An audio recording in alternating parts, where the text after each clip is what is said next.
बाबा 2000 लोग तो जब मैं मूतने के लिए बाहर निकलता हूँ ना तब इकट्ठे हो जाते हैं। बाबा रामदेव को नरेंद्र मोदी का समर्थन करने की जरूरत क्या है? बाबा रामदेव नरेंद्र मोदी की पार्टी बीजेपी को इसलिए समर्थन सपोर्ट करते हैं क्योंकि भाई रामदेव को मिलता है बिजनेस बीजेपी से और उसके बदले बीजेपी को मिलता है रामदेव से पार्टी के लिए सपोर्ट। देखो आप मेरी बात सुनो जन समर्थन की। मैं गाड़ी से ये कहीं लघु शंका करने के लिए यूरिन करने के लिए बाहर निकलता हूँ ना, वहाँ 2000 आदमी खड़े हो जाते हैं। ये कैसा जवाब है रामदेव जी? आप कह रहे हैं कि जब मैं सुसु करने जाता हूँ तो भाई 2000 लोग खड़े हो जाते हैं। आपसे सवाल किया गया था कि भाई आप बीजेपी को क्यों सपोर्ट करते हैं, लेकिन एक सवाल यहाँ पर ये खड़ा होता है कि भाई आप जब सुसु करने जाते हैं तो 2000 लोग खड़े हो जाते हैं। वो लोग करते क्या है वहां पर भाई जब आप सुसु करते हैं?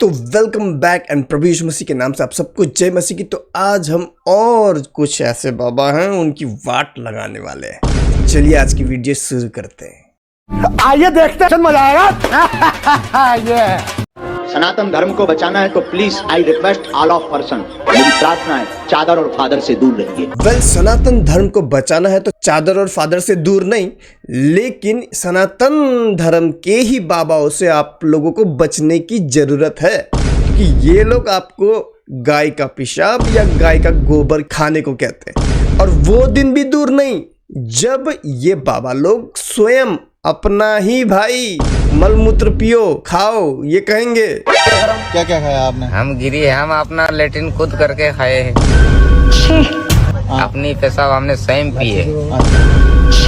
अच्छा। और आपको भी आजमाना है, करके देख लेना। ओगोड़ लोग मुर्दा खा लेते हैं, ओगोड़ लोग गोबर खा लेते हैं, ओगोड़ लोग लेटरिन खा लेते हैं, ओगोड़ लोग मूत पी लेते हैं। तो ये कहावत नहीं है, सत्य है। अच्छा। लेकिन वो अपनी अपनी क्रिया के लिए करनी पड़ती है।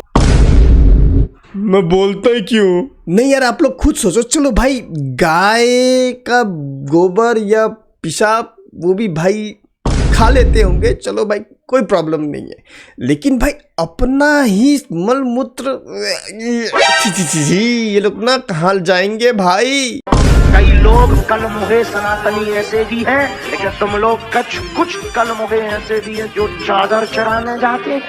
अभी बता दे भाई, अभी बता। देखिए ये जो बाबा लोग और ये जो नेता लोग होते हैं ना, ये हमेशा भाई अपने जीवन में तो भाई हिंदू मुस्लिम नहीं करते, लेकिन भाई आपको और आपके बच्चों को सिखाते हैं कि हिंदू मुस्लिम करो, लड़ो अपने धर्म के लिए। गलत शिक्षा देते हैं लोगों को, धर्म के नाम पे लोगों को लड़वाते हैं। कायरो जग जाओ, अब सब हिंदू अपने हाथ में हथियार उठा लो। धर्म के लिए अगर हिंसा करनी पड़े तो वो हिंसा नहीं है, धर्म की स्थापना के लिए हिंसा नहीं। और सुभाष चंद्र बोस जी के जन्मोत्सव पर उनका एक नारा था, तुम मुझे खून दो मैं तुम्हें, लेकिन हमने आज एक नया नारा बनाया है भारत के इतिहास में, तुम मेरा साथ दो हम हिंदू राष्ट्र बनाएंगे। हाँ, तुम हमारा साथ दो हम हिंदू राष्ट्र बनाएंगे। क्या सोच है रे तेरी, मानना पड़ेगा। मैं तुम्हें एक बात बताऊं, हिंदू राष्ट्र और मुस्लिम राष्ट्र, ये हिंदुस्तान में ना तो मुस्लिम राष्ट्र बन सकता और ना हिंदू राष्ट्र बन सकता, क्योंकि ये दो भाइयों का एक घर है, ठीक है ना। इसे मैं चाहूं कि मुस्लिम राष्ट्र बना लो और वे चाहे हिंदू राष्ट्र बना ले, ऐसा तो कभी जिंदगी में हो ही नहीं सकता।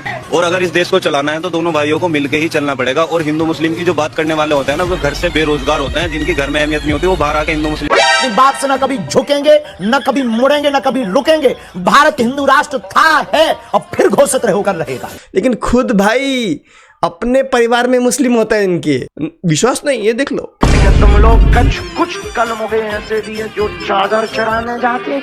आपको बता दें कि पीएम मोदी हर साल अजमेर शरीफ दरगाह के लिए चादर भिजवाते हैं और ये 9वीं बार है जब उन्होंने चादर भिजवाई है। मुसलमानों से कुछ परेशानी है? बिल्कुल भी नहीं, हमारे तो मित्र भी हैं।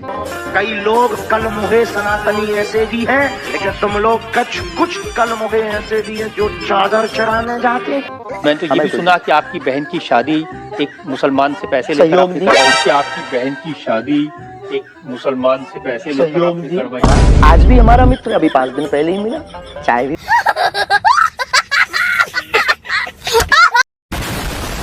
अरे बागेश्वर बाबा जी, अब कौन है कलमुआ? कलमुआ कौन है? खुद की बहन की शादी तो मुस्लिम से करा दी और लोगों को क्या सिखाते हो तुम? हाँ, धर्म के नाम पे लड़ो, ये करो वो करो, हाँ, चादर फादर से अलग रहो, लोगों को क्यों भरमा रहे हो? ऑस्ट्रेलिया है ना देश, इसका अर्थ कैसे आया, उसका मूल पता है कैसे आया? नहीं मालूम। अस्त्रालया। अच्छा, महाभारत में अस्त्रालया ऑस्ट्रेलिया बना, ऐसा है। वहां पर रखा हुआ था कहते हैं सारे जो पावरफुल वेपन्स, इसीलिए आज भी ऑस्ट्रेलिया के बीचों बीच पूरा मरुस्थल है। ऐसे तो ये गुरुजी हर चीज में देशों के नाम निकाल देंगे भाई। जल पान जापान, नेत्र नीदरलैंड्स, थाईलैंड, भाई इसका मुझे नहीं मालूम, आप लोग खुद सोचो भाई। वैश्यों का विवाह वैश्यों में और शूद्रों का विवाह शूद्रों में। क्या सुअर से कभी शेर पैदा हो सकता है? अगर आप एक हिंदू हैं और अगर आप छोटी जाति के हैं तो भूल ही जाओ भाई, भगवान तुम्हारे लिए नहीं है। तुम भाई क्या बोल रहे हैं भाई, ये बाबा छोटी जाति वाले कौन है? क्या सुअर से कभी शेर पैदा हो सकता है? शूद्र कौन है? सुअर बोल रहा है भाई। फिर वैश्या है जिसका कोई नियम नहीं है, और तुम अच्छे घर की बहू बेटी हो, कल को तुम मां बनोगी। लड़की ब्राह्मण है और पिता शूद्र है। अब जो तुम्हारी औलाद होगी संतान, तुम उससे क्या नाम दोगे? वो ब्राह्मण कहलाएगा कि शूद्र कहलाएगा? बताओ। ना वो पूरा ब्राह्मण हुआ ना वो पूरा शूद्र हुआ, वह हो गया वर्ण संकरी। वर्ण संकरी का मतलब विचारों की संकीर्णता, छोटे विचार वाला, छोटी बुद्धि वाला। छोटी बुद्धि वाला तो बाबा जी तुम हो, जो जात पात के नाम पे लोगों को तू छोटा मैं बड़ा ये कहते हैं। गोमूत्र पीने से अर्थराइटिस अच्छा होता है, टॉक्सिन्स, ऑक्सीडेंट्स, ESR बढ़ा हुआ, ESO बढ़ा हुआ, RA फैक्टर बढ़ा हुआ, जितने भी यूरिक एसिड बढ़ा हुआ, जितनी भी गंदगी शरीर में बढ़ी हुई पूरी की पूरी क्लीन हो जाती है। अच्छा, कैंसर की बीमारी का यदि कोई इलाज है तो केवल हल्दी, 1 चम्मच सवेरे हल्दी खाओ, 1 चम्मच शाम को कच्ची हल्दी खा के पानी पियो और दिन में 4 बार गौमूत्र ग्रहण कीजिए, तो कैंसर जैसी बीमारी को भी गौमूत्र ठीक कर देगा। ठीक है, समझिए। गोमूत्र से जुड़ी एक ताजा स्टडी ने इसके सेवन को लेकर बड़ा खुलासा किया है। देश के प्रतिष्ठित संस्थान IVRI यानी Indian veterinary research institute Bareilly के वैज्ञानिकों ने अपने ताजा शोध में दावा किया है कि गोमूत्र का सेवन इंसानों के स्वास्थ्य के लिए हानिकारक है। इस स्टडी में दावा किया गया है कि गोमूत्र में हानिकारक बैक्टीरिया होते हैं जो सेहत को नुकसान पहुंचा सकते हैं। लेकिन फिर भी अंधभक्त नहीं मानेंगे वैज्ञानिकों की बात, वो मानेंगे तो भाई केवल इन अनपढ़ बाबाओं की बात। मुर्गी के आगे से निकलता है कि अंडा पीछे से, और जो पीछे से निकले वो गू ही तो होता है। ये प्रोटीन नहीं, मुर्गी को गू है। यदि मुर्गी के गू में प्रोटीन है तो तेरी वाली में तो और घने विटामिन ही होते होंगे। अरे गू ही खाना है तो मोल का क्यों खाओ है? गू खाने लग गया। हम सोचते थे आदमी गू कैसे खाता है, तो कईयों को पता लगा मुर्गी का गू खाए। इसीलिए थोड़ा बहुत पढ़ा लिखा होना बहुत जरूरी है। बाबा बन जाने से कुछ नहीं होता बाबा जी। जो एग बनता है ना वो कैसे बनता है? वो भाई जो चिकन होता है उसका ओविडक्ट बोलता है, एक तरीके से ओवरी बोल लो, वो ओविडक्ट में जाके डेवलप होता है। तो अगर ऐसे सोचने लग जाए तो भाई इस दुनिया में जितने भी फल सब्जियां हैं, मान लो एक एप्पल आप खा रहे हैं ना, तो वो क्या है आप जानते हैं? वो एप्पल या कोई भी सब्जी इस दुनिया की, वो भाई जो पेड़ पौधे हैं उनका सूजा हुआ या फिर पका हुआ ओवरी है। अगर ऐसे सोचने लग जाए तो फिर कुछ मत खाओ। फिर जाइएगा, हम टोपी वालों को भी सीताराम बुलवा देंगे, आपकी न्यूज पर बोल देते हैं। क्यों चिंता कर रहे हो तुम? मुसलमानों से कुछ परेशानी है? बिल्कुल भी नहीं, हमारे तो मित्र भी हैं। मैंने तो ये भी सुना कि आपकी बहन की शादी एक मुसलमान से पैसे लेकर आपने करवाई। आपको लगता है भारत कभी हिंदू राष्ट्र बन जाएगा? हिंदू राष्ट्र है, बस घोषणा की आवश्यकता है, इसीलिए तुम लगे हम हिंदू राष्ट्र बनवा करके रहे। मैंने तो ये भी सुना कि आपकी बहन की शादी एक मुसलमान से पैसे लेकर आपने करवाई। हिंदू राष्ट्र बनाने की बात कह रहे हैं, इसलिए बेधर्मियों के दिल पे ना, छाती पे ना, मतलब बुलडोजर चल रहा है, इसलिए उनको तकलीफ हो रहा है, इसलिए बाबा का विरोध कर रहे हैं। अरे अंध भक्तों, अपनी आंखें खोलो, बाबा धंधा चला रहा है, तुम देख नहीं पा रहे, आंख में पट्टी बांध के बैठे हो। तुम्हें मालूम है क्या चल रहा है यहाँ पे? अबे बाबा ने खुद अपनी बहन को मुसलमान से शादी करा दिया, कोई प्रॉब्लम नहीं है, लेकिन लोगों को धर्म के नाम पे खुद बैठ गए कुर्सी पर भी नहीं भाई, सिंहासन में बैठ के बाबा जी हिंदू मुस्लिम तुम्हें गलत सिखा रहा है, तुम्हारे बच्चों को गलत सिखा रहा है, लड़ो मरो धर्म के नाम पे, लेकिन खुद भाई शादी कर दिया किसके साथ?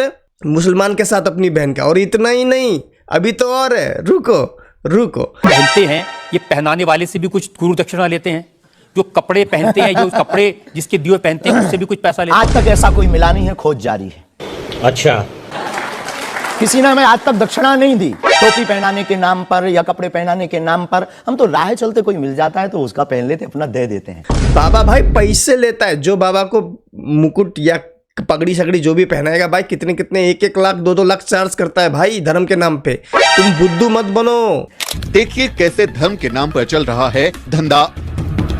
जिसको बाबा को पगड़ी पहनानी है वो 2,51,000 रुपए लेकर आए, और जो चरण पखारना चाहता है वो 1,51,000 कैश लेकर आए। यजमान सेवा की चाहत वालों को भी 1 लाख रुपए चुकाने होंगे, तभी कृपा होगी, वरना उन्हें भगा दिया जाएगा। अगर कोई चाहता है कि बाबा पर फूल बरसाए जाएं, तो 1,10,000 रुपए के करारे नोट लाने होंगे। कोई माला पहनाने की हसरत लिए दरबार में आता है तो 51,000 रुपए लाना जरूरी है। आरती तक करने के लिए 11,000 रुपए का रेट लगाया गया है। संतों की तिलक सेवा के लिए भी 5100 रुपए देने होंगे। इतना ही नहीं, बाबा जी ऑन कैमरा माइक में खुले आम कहता है कि भाई अपनी बीबी छोड़ के तुम मुझे सब दान कर सकते हो, अपना बैंक बैलेंस, सोना चांदी, घर गाड़ी घोड़ा सब दे सकते हो। बेशर्मी की तरह मांगते हैं। अमीर आदमी हो तुम हमें दे सकत, हम सब पचा ले भी। हम जात से ब्राह्मण है, ब्राह्मण का धर्म है दान लेना दान देना, यज्ञ करना यज्ञ कराना, वेद पढ़ना वेद पढ़ाना। 30 कर्माणि ब्राह्मणा। तुम अपना मकान फ्लैट बंगला घोड़ा गाड़ी सोना चांदी, बैंक की एफडी खुलना, रुपया बंदे रुपया, लुगाई लड़का भर छोड़ के सब हमारे नाम करवा सका। अब कुछ लोग कहेंगे आशीष भाई आप भी तो मांगते हो। देखो हम कहते हैं कि भाई अगर आपको अच्छा लगे तो सपोर्ट करो, हाँ, लेकिन हम चार्ज नहीं करते ना भाई किसी को। क्या एक मसीह किसी को चार्ज करता है? क्या देना ही पड़ेगा। अगर कोई कर रहा है तो भाई वो गलत है, वो पाप है भाई। लेकिन अगर आप सपोर्ट करना चाहते हैं तो कर सकते हैं, हम ऐसा कहते हैं।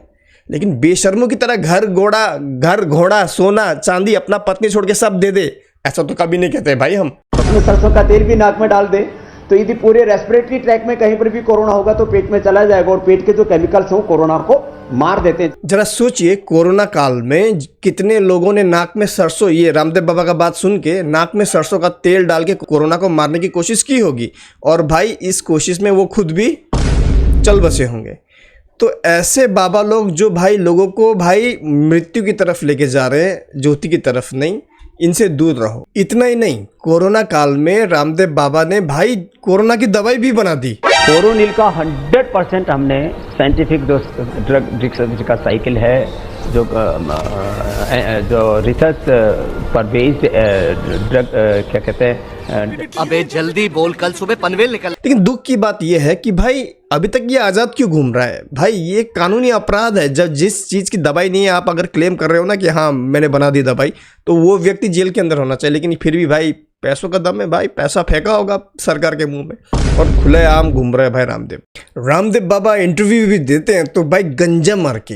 तो वो मस्त है यार, ये गांजा पी के तो पता ही नहीं लगता कि इस दुनिया में बोलो स्वर्गलोक में पहुंच गए।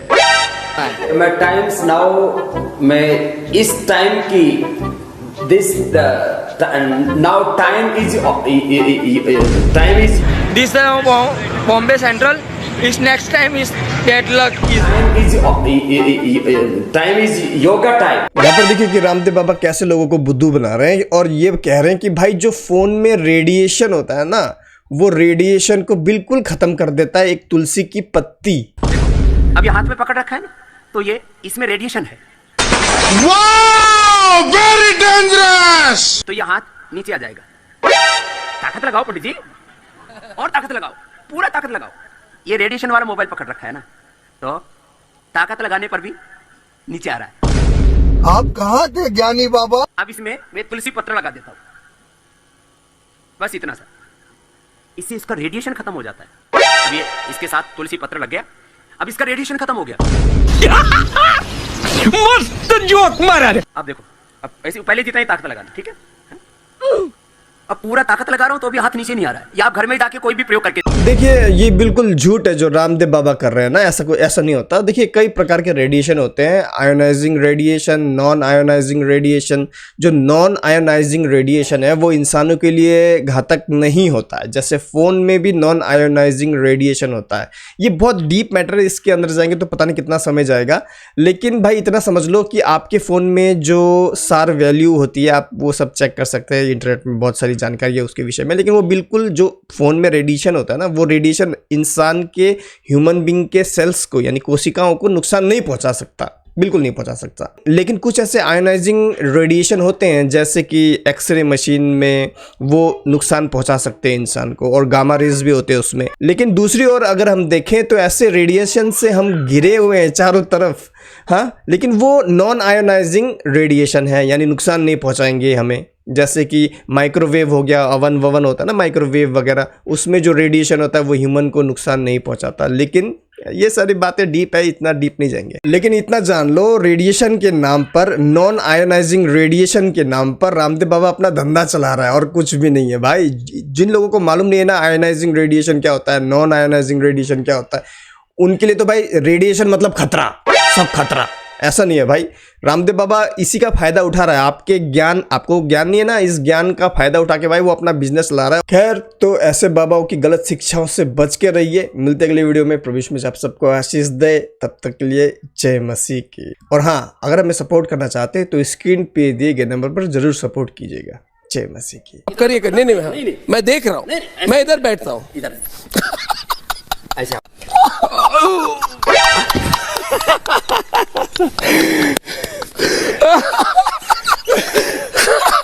अमेजिंग, बहुत अच्छा। स्वामी जी क्या मैं नहीं करूँगा, तो इसको दबाओ। अरे आप में ताकत तो है, ताकत तो अच्छी है भाई।